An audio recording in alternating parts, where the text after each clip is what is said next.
How is gold become dim? How is the most fine gold changed? The stones of the sanctuary are poured out in the top of every street. The precious sons of Zion, comparable to fine gold, how are they esteemed as earthen pitchers, the work of the hands of the potter. Even the sea monsters draw at the breasts and give suck to their young ones. The daughters of my people has become cruel, like the ostriches in the wilderness. The tongue of the sucking child cleaveth to the roof of his mouth for thirst. The young child asked bread, and no man breaketh it unto him. They that did feed delicately are desolate in the street. They were brought up in scarlet embraced dunghills. For the punishment of the iniquity of the daughters of my people is greater than the punishment of the sins of Sodom, that was overthrown as in a moment, and no hand stayed on her. Her Nazarites were purer than snow, and they were whiter than milk. They were more ruddy in body than rubies. Their polishing was of sapphire.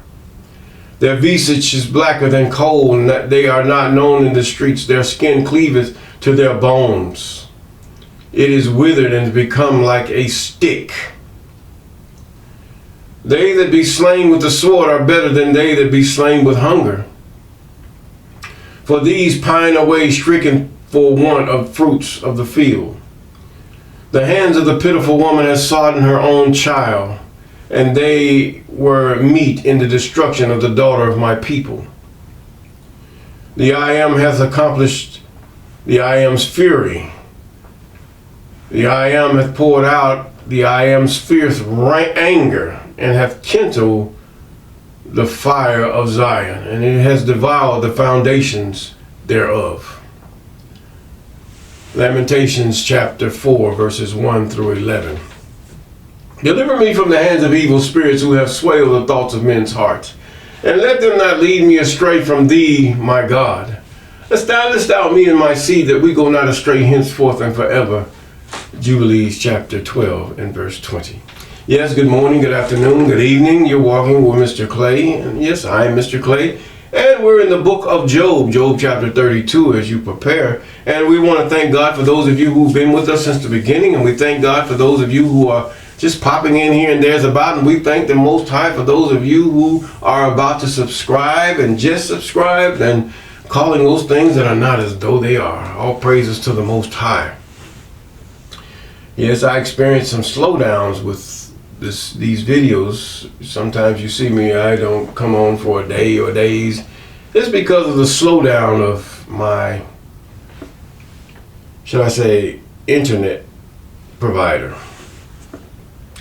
I can't blame it on any platform because that's not the problem. The problem is the internet provider. As in the past, it was daily and should I say, the uploads were very good. But now they have slowed down. It might be good to go to a new one and just seek out some that would not slow down their internet for whatever reason or another they might come up with after you have paid your money and you've been faithful. Yes. Okay. We look at the Most High.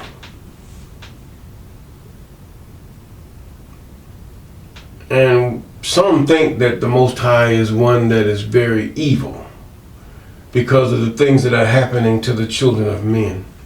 The only reason your eyes see the way it sees is because of Christianity. And the way the Bible, and the way those who translate and who think they understand it, portray this to you. If you invented a robot and that robot does what's not right and keeps malfunctioning to the point where the robot decides it wants to destroy, sometimes you would get angry at the robot and just tear the robot apart. We don't say anything about that. But then when God takes us as the creation designed to worship the Most High, and we begin to worship things that are irrelevant to the Most High, we've made the Most High really irrelevant through our idolatries, adulteries, and everything else that the Most High tells us not to do. Having more than one God that is not proven to be no more than one God. Yes, but these things are testing you, that God might bring out a seed out of Jacob and even the world that would cleave unto God through Jacob, that they might be heirs, and those that would, should I say, those that would love and honor the Most High as well as that which the Most High created. Is the Most High evil because he allows children to be deceased? Is the Most High evil because he allows women to be deceased? Or men? Or these heinous things that happen before our eyes and in the news? We're most, should I say, desensitized to the ways of Most High. We're sensitized to what we think it should be. See, even in this translation, the way the way they word things are to desensitize you to the way of the Most High. The Most High doesn't care about flesh to the point where we think he cares, or the Most High cares about flesh. The Most High cares about those that worship, understand, and know the Most High. Even Yahweh, Yahuwah, Sanini Nanini. Yes, the I am that I am. Yes. That's who the Most High is most focused on.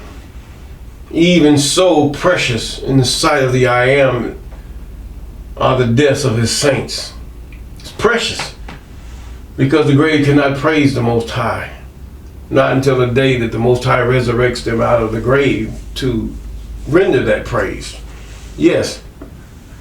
Now, we do have many people that think the Most High is so unjust. And he asked this question.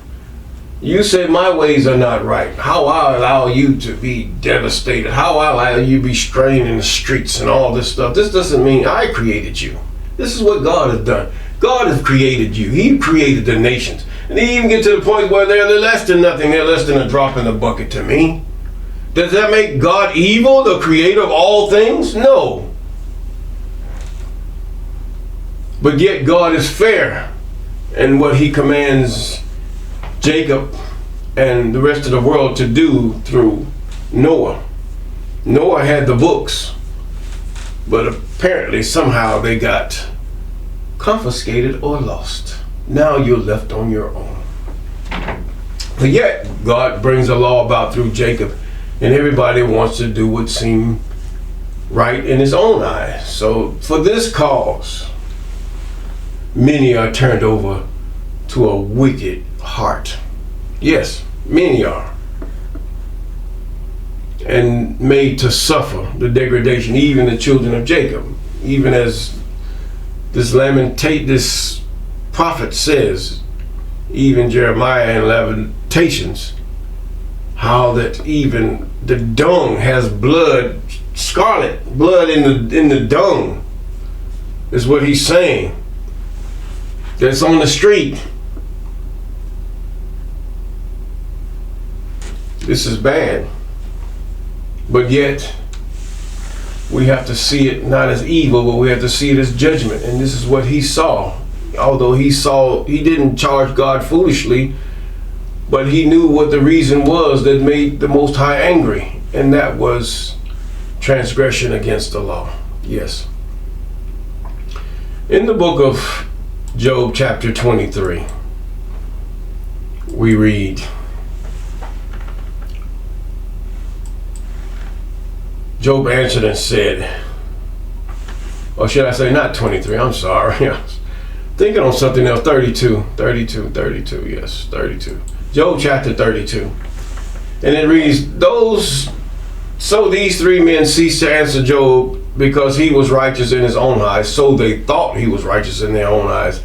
Then was the king was kindled the wrath of Elihu, the son of Barachel, the Buzite of the kindred of Ram. Against Job was his wrath kindled, because he justified himself rather than the I am. So he thought. Also against his 3 friends was his wrath kindled, because they had no answer, and yet had found or condemned Job. Now Elihu had waited till Job had spoken, because they were elder than he. He was nothing but respect, yes. And verse 5, when Elihu saw that there was no answer in the mouth of these 3 men, then his wrath was kindled. He got angry. And Elihu the son of Barachel the Buzite answered and said, I am young, and ye are very old.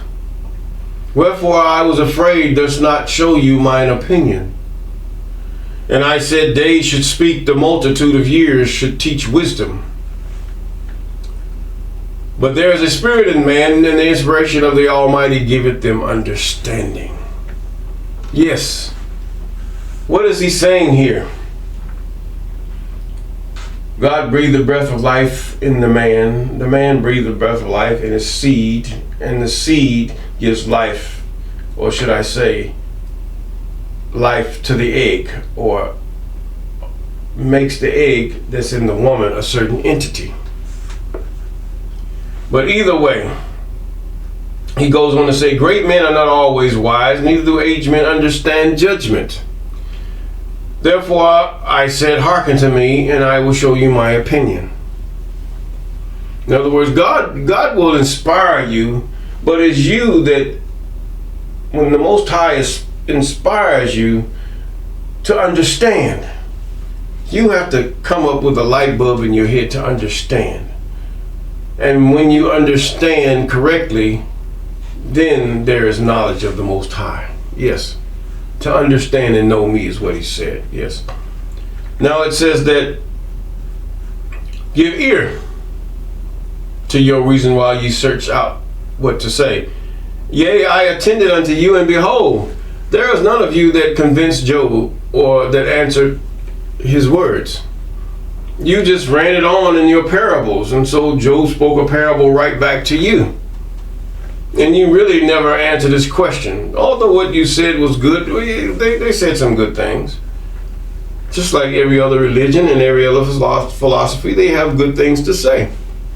Don't get it wrong. Don't get it twisted.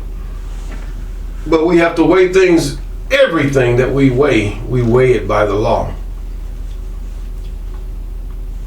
It is the measure, not just of love, but every philosophy, every law, every other thing that comes from the mouth of people. Yes, we weigh it by the law. This is why it's so important to understand and know the law. Even our own minds and our own, should I say, reflections, we weigh them by the law of the Most High. This is why it's so important to teach your children about the law, to weigh these things. For the law is what we shall be judged by, the whole earth. It is the final law that was given unto man through Jacob. Yes, even that which was lost during Noah's time and back in the time of the prophet Enoch. This law that the Most High give to Noah, or should I say Moses, is the final one. Jesus didn't give you no law. If that's what you want to count, this fictitious Jesus gave you nothing. Really. It was already written. What they wrote down or translated was just regurgitation of the law, even to the point of blasphemy. Ye heard that it was said of them of old time, thou shalt not commit adultery. God didn't tell you you couldn't look upon a woman. Oh, you gonna hide your face and stuff? I'm speaking as a foolish man. He just said don't covet it, don't desire evil. If you're gonna desire a man's daughter, you desire to ask that man, can I have your daughter in marriage, if she's of age? And if she's a virgin, he would say you would have to pay the dowry of virgins. If she's not, then whatever. Now, because there is a great worth in a virgin, period. And this is why Satan seeks to make every woman child that grows up into an adult to commit whoredom. Yes. Even if you look in some of the African countries that I have witnessed on, social media, the virgin was a great way. The man gave, I believe, over 1,000 cows for a virgin of a certain tribe. And this was a rejoicing to him. You should see the smile on his face that was shown. He was happy. And I'm sure his parents were happy that this woman that he had purchased as a bride, a virgin bride, he paid the dowry of virgins, whatever you want to call it. You call it slave or selling the woman. No, it's not. It's saying you thank the parents for keeping her celibate, to keep her from knowing another man, that I have a whole reproductive system that my children will come out of clean. And the same thing with you, woman or man. Your boys need to marry virgins, and they need to be virgins themselves. This way you prevent STDs, you prevent all kind of diseases and everything else. And this is why many are hit with disease, whether they're man-made or just appeared, because of our sin of adultery and or what the Greeks call fornication. But to put it in a proper perspective, the English word whore or whoremonger is better. But we don't like that. Oh, that's so non-acceptable because it's so harsh. There's a difference between a whore and a prostitute. A whoremonger, yes, desires both, either one that they can get a hold of. And these are men. But we don't use these old English words today. We use words to try to water things down. And then you got the fact of when you start giving the phrase, it's not your fault. Remember those phrases they used to say back in the day when a person eat and get so fat they can't do anything, and then the commercial says it's not your fault? Some of you might remember that. This was the time where psychology hit all the world, especially the United States. It's not your fault. In other words, it made you unaccountable for your choices. It's not your fault. It's not your fault that that man came against you and essayed you because you look so good. It's not your fault. It's not his fault because you look so good and he couldn't hold himself. It's not his fault. You shouldn't have done that. Accountability. If I make myself accountable to the law, none of these will occur.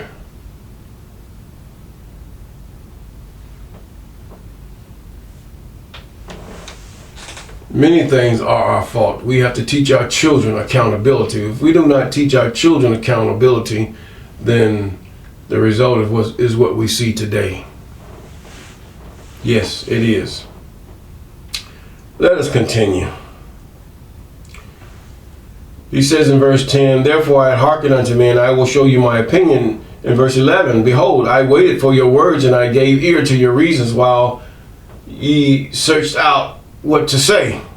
Yea, I tended unto you, and behold, there was none of you that convinced Job or answered his words. You had nothing to say. Lest any of you should say, we have found out wisdom. God thrusted him down, not man. You don't know what happened to Job. You don't know what went on in the realm of the Most High. They did not know these things, so they could only go to what they understood. They knew Job was a righteous man. They know he did good things for people. It was all throughout the land that Job had done great things. A rich man, God had prospered him many times over. But yet, why this?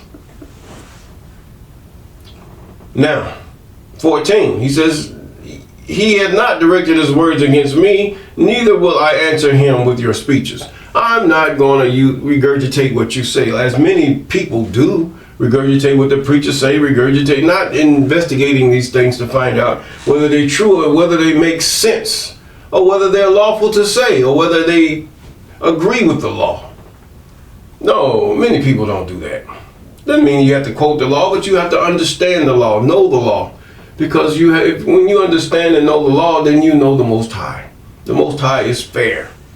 There's a sentence to the law. When I had waited, verse 16, and then he said in verse 15, let me go to verse 15. They were amazed that they answered no more, and they left off speaking. And when I say, and when I had waited, for they had spake not, in parentheses, but stood still and answered no more. In other words, what you got to say?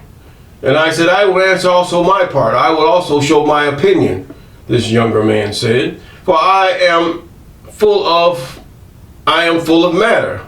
The spirit within me constraineth me. Behold, my belly is as wine which has no vent and is ready to burst like new bottles. You know, it's full. I'm just full of it. I've heard it. I weighed it out, and this is what I'm thinking. I will speak that I may be refreshed. I will open my lips and answer. That's why it's so good to listen to those who are loud. Listen to those who are in the room that are trying to get attention.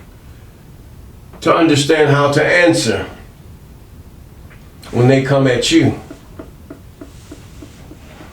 Observe them not only where they are, but observe them when they're not there amongst the women or amongst those who are of esteem or highly esteemed, trying to push forth themselves to be more than what they are. Then you can put them down. Reminds me of the man in Texas that knew he would listen. Therefore, he was able to answer many.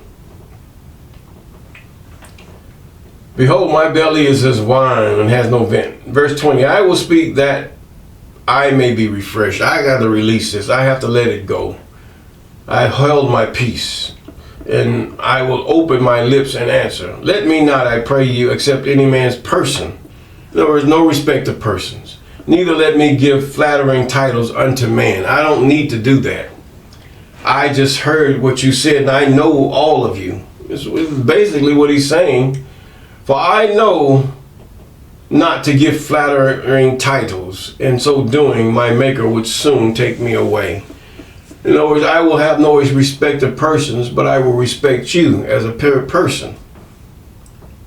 And if I answer because I respect your title or your position, then my God will not like that and will take me away, is what Elihu was saying. And if we do those things that are right before the Most High, and understand the wisdom that is in the Bible, I mean, this not just the Bible, but the Torah, or as they call the Torah, or the Old Testament, because the other part really teaches us not much wisdom. We will have